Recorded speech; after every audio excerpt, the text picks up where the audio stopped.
Welcome to Bodies, Borders, and Breakthroughs, your podcast for a deep dive into the minds shaping global medical education. I'm your host, Dr. Thirusha Naidu.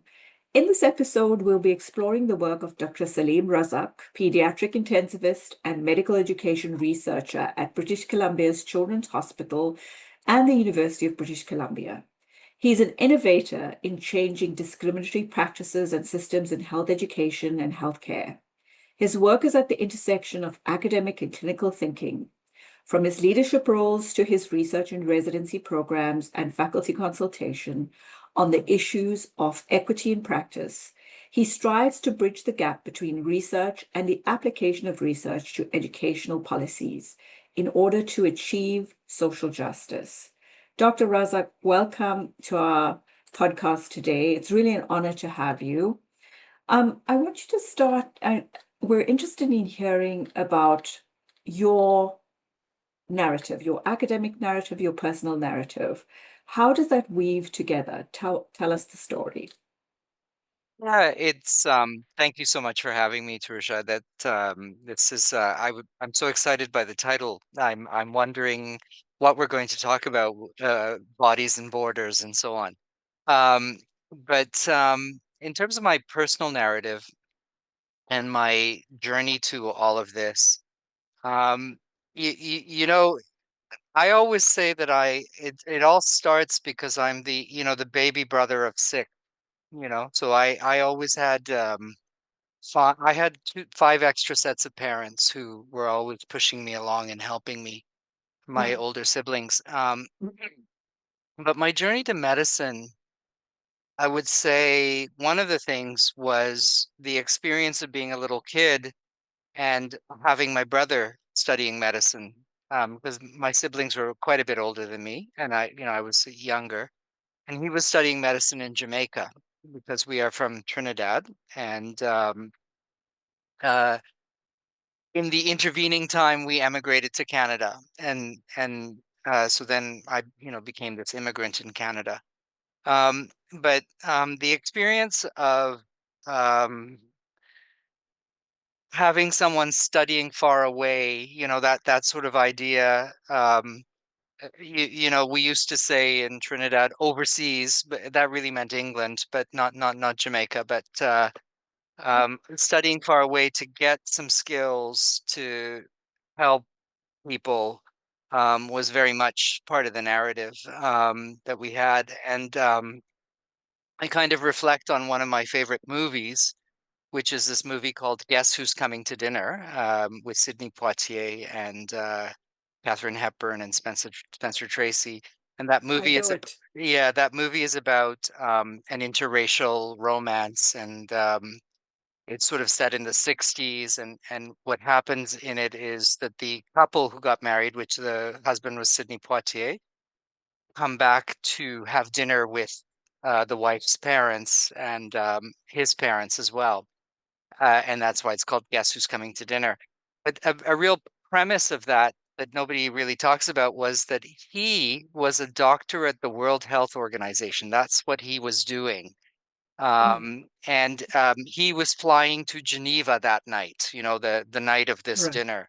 And I think that something like for me to watch kind of a black man be in a role like that, I'm of Indian origin, Yeah, and kind of having a role like that really helped me understand that there's more to medicine, more to, to contribute. There's more to do and yeah, to contribute.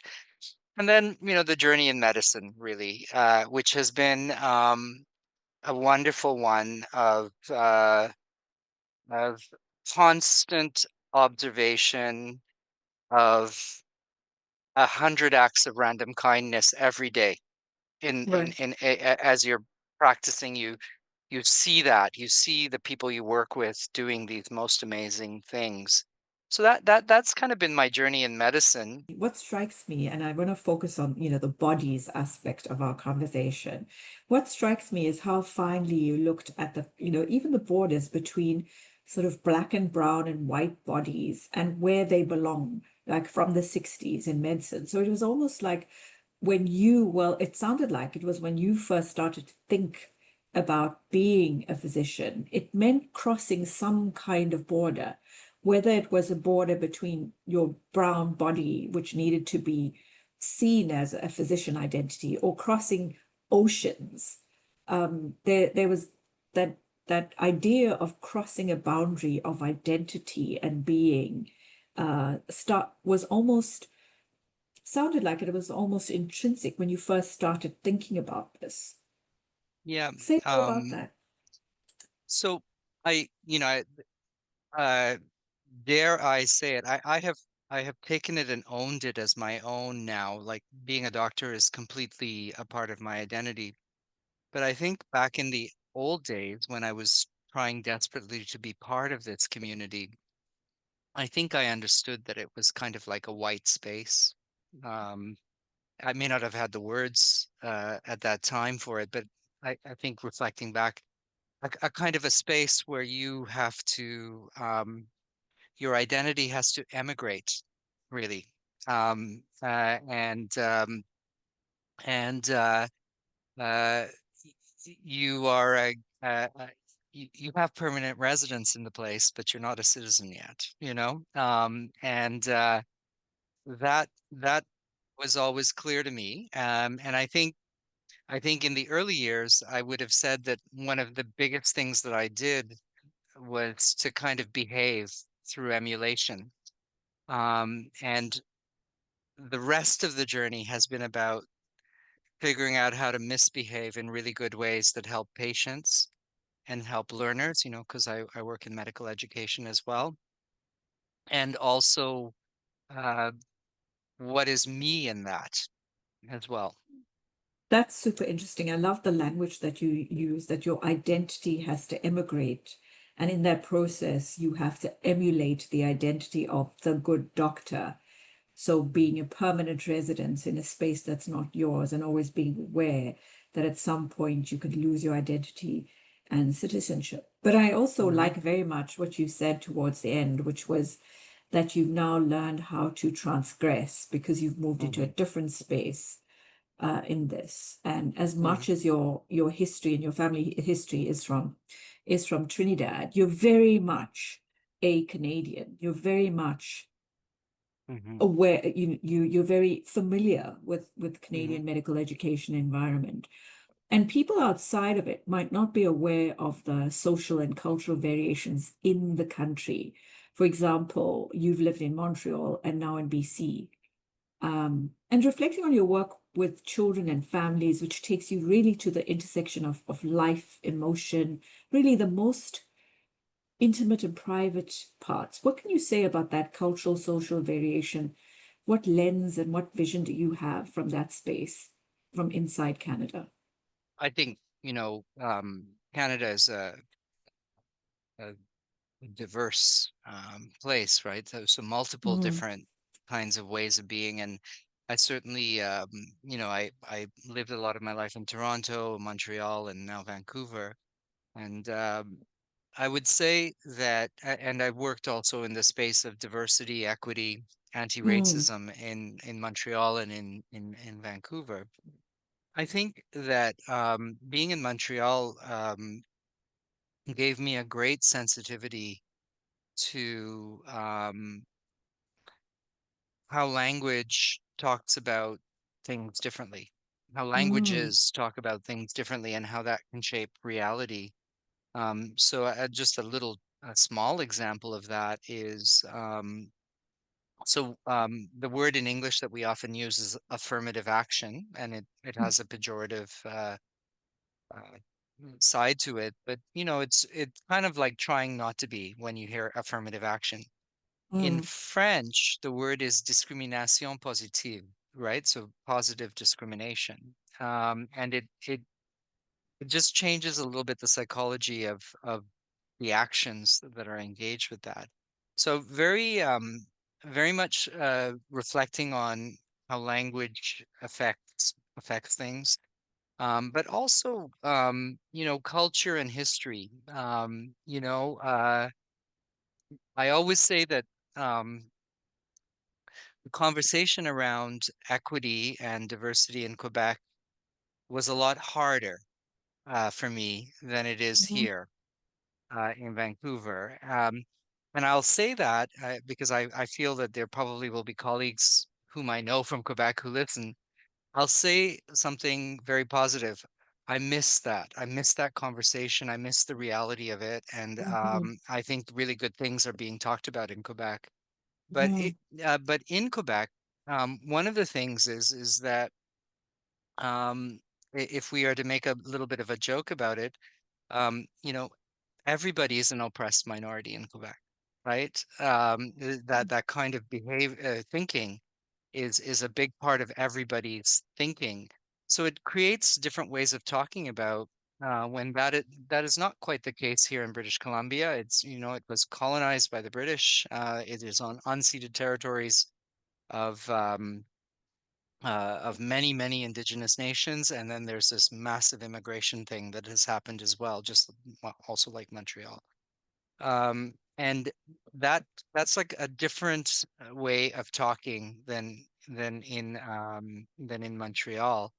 But I'll say something. I definitely I take those years that I spent in Quebec as a place where I found a lot of heart to the equity mhm, conversation because of mhm.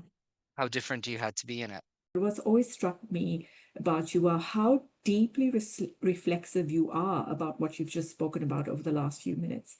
But more than that, how you very authentically carry it out into the work that you do.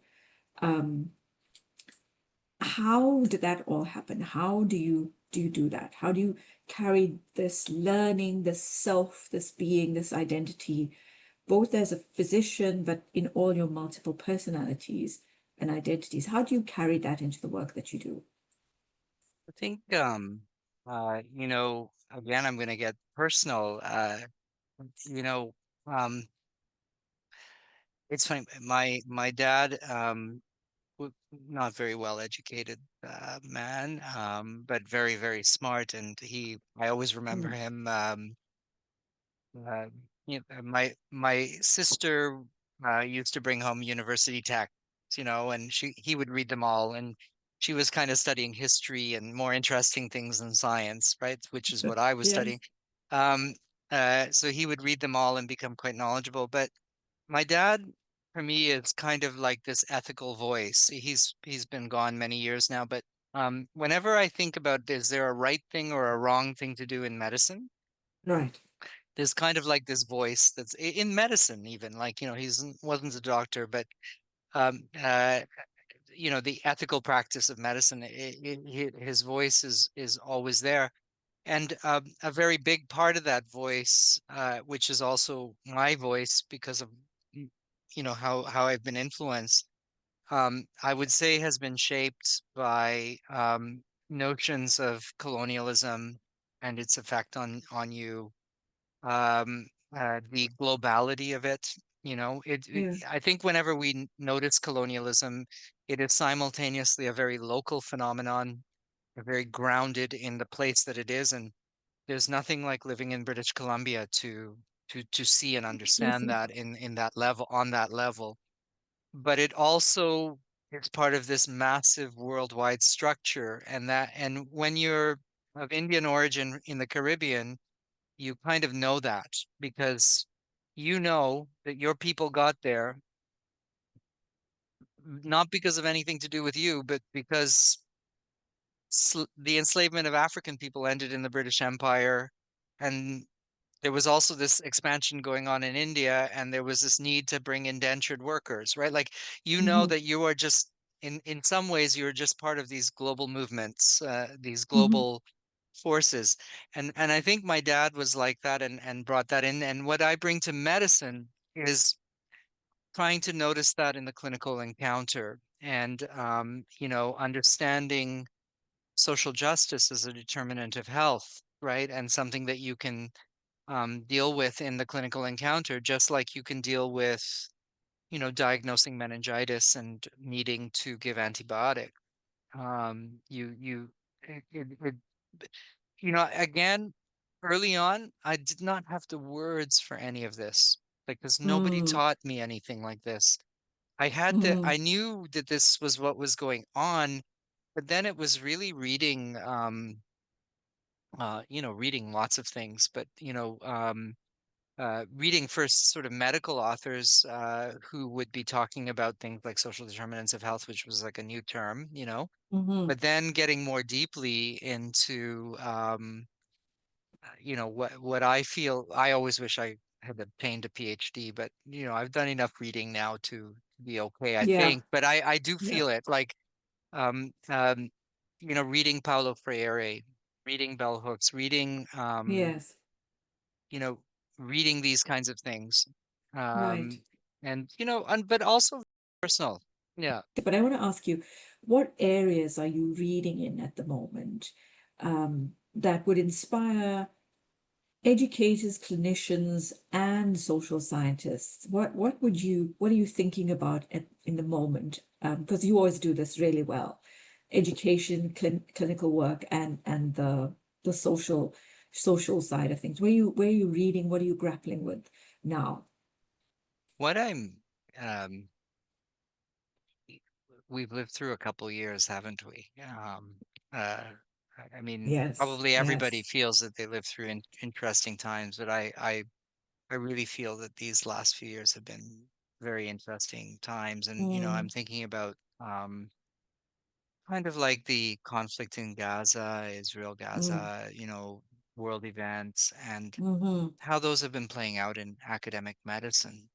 mm-hmm, In addition to kind of just the general polarization of the world, mm-hmm, right? mm-hmm, And I think um I think uh what we need to so for instance, I do not think I'm going to say this anyway, even though it might be a bit mm-hmm, controversial. mm-hmm, I do not think I could easily go to a prestigious talk like in Grand Rounds or something on global health. I'm just not sure. I feel like academic medicine has lost its way, mm-hmm. in all of this stuff that's going on. And the basic idea has been it's too hot, everything is too hot, we have to cool it Yes, down. So don't stop talking to each other. Stop people from talking. I And hear you. I think what I've been thinking about is what are the what are the requirements for a Mm-hmm. collegial space Yeah. where Mm, conversations across a distance can happen. Um, yeah. with notions of safety and safety distinguished from discomfort and uh, all those kinds of things. And why and what do we need to do to teach about that to do that, Mm, and why do we want to do that?